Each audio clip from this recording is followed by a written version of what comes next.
है छोट लेकिन घाव करे गंभीर। अब सीधा माइक आर्यन बाबू को। Hello hello. सबसे पहले गोंडा के धरती की प्रणाम आप सबके। जय मंच श्री से राम। कुछ लोग उतरते भी रहे भाई, और जिनका हो चुका है मुलाकात तो उतरते भी रहे। एक बार फिर से चलिए चलिए चल।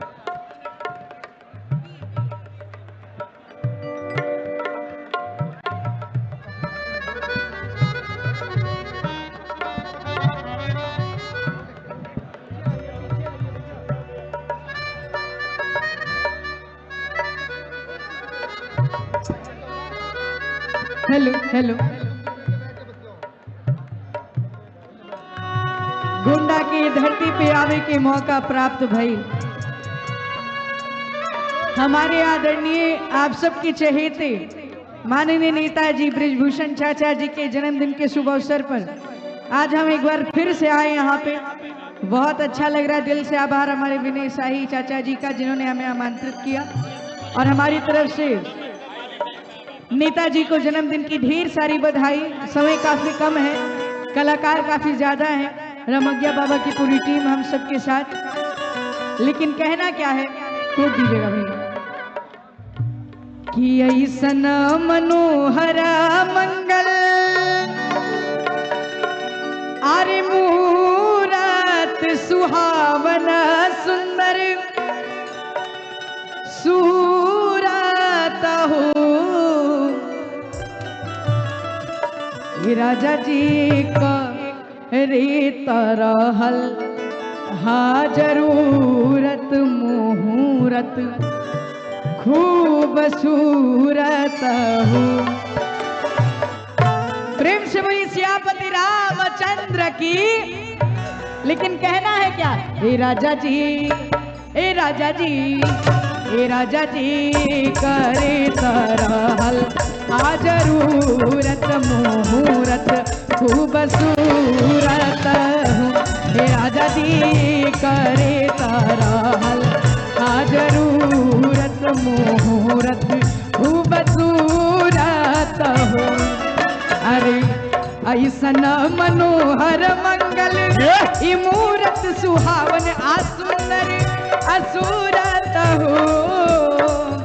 ऐसन मनोहर आ मंगल ई मूरत सुहावन सुंदर ई सूरत हो।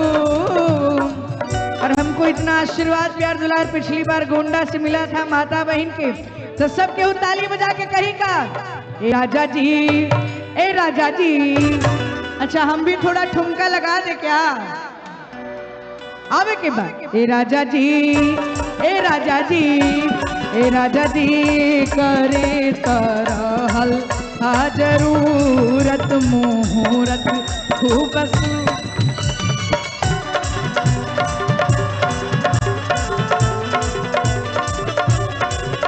लेकिन रमग्या बाबा, ये गीत हम जिनके लिए गा रहे हैं, हमारे माननीय ब्रिजभूषण चाचा जी, नेताजी के मंच पे हम बुला ली। हाथ उठा के बताइए भाई सब लोग। तो माननीय हमारे आदरणीय नेताजी से हमारा आग्रह है कि 2 मिनट के लिए वो मंच पे आ जाए। जनता की फरमाइश है। ए राजा जी करे तरहल आ जरूरत मुहूर्त खूब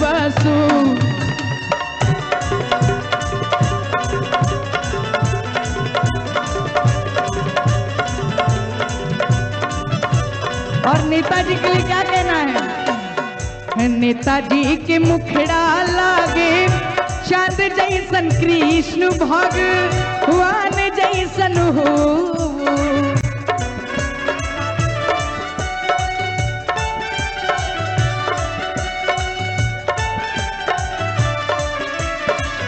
नेताजी के मुखड़ा लागे चांद जैसन कृष्ण भगवान जैसन कृष्ण भगवान जैसन हो। ए राजा जी, ए राजा जी, ए राजा जी आखिया बनीला आसमान जैसन कृष्ण भगवान जैसन।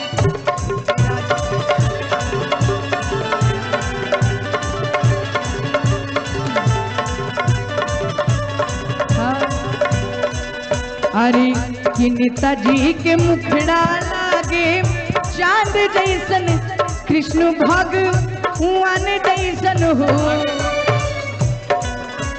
बैठ जाओ बैठ जाओ।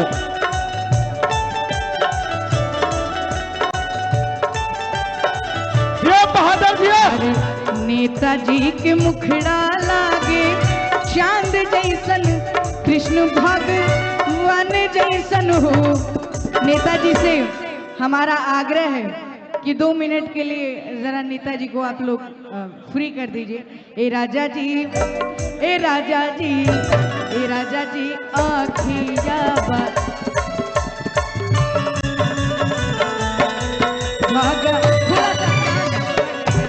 ए राजा जी आखिया आसमान जैसन कृष्ण भगवान जैसन हो।